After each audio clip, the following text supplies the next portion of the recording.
राजा तो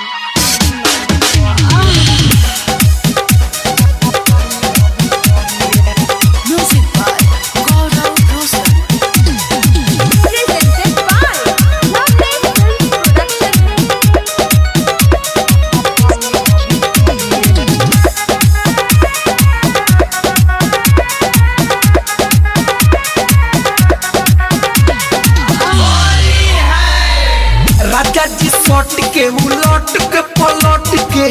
डाले ला रंगा मत घोर हो हे राजा भगवा के लहर मचवले पकहर देवका बहिया मोर हो हमरा के धक्के बाजा लेली ना भले मजा लागत पाला बिजोर ए राजा रंग डाली ना भितरिया मन बात रंगली बहरिया ए राजा रंग डाली ना भितरिया मन बात रंगली बहरिया ए राजा जनी रंगी ना भितरिया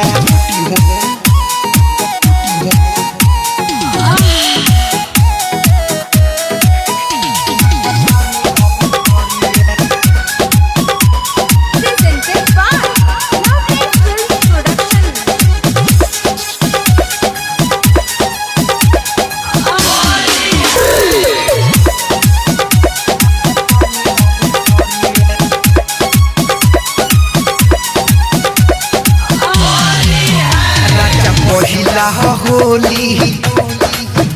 ए जी चोली जनी खोली भले पुआ पूरी खा के जाई मस्ती में डोली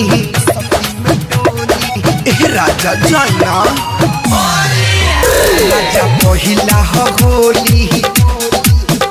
ए जी चोली जनी खोली भले पुआ पूरी खा के सखी में डोली करेला काहे दशा ओइलो चढ़ा के नशा देले बड़ो झकझो ए राजा रंग डाली ना भितरिया मन बात रंगली बहरिया ए राजा रंग डाली ना भितरिया मन बात रंगली बहरिया ए राजा जनी रंगी ना भितरिया मान जाना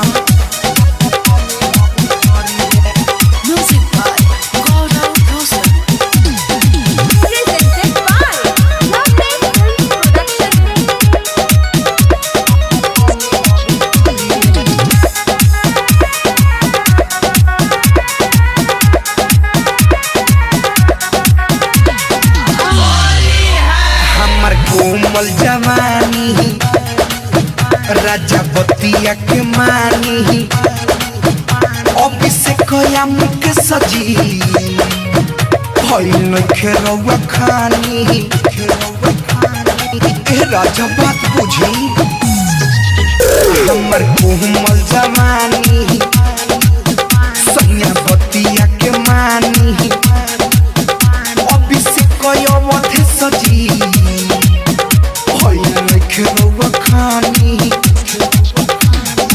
शिवा पर मिसैया देखी ना दुआरी ठैया झकत देवरा चितोर ए राजा रंग डाली ना भितरिया मन बात रंगली बहरिया ए राजा रंग डाली ना भितरिया मन बात रंगली बहरिया ए राजा जनी रंगी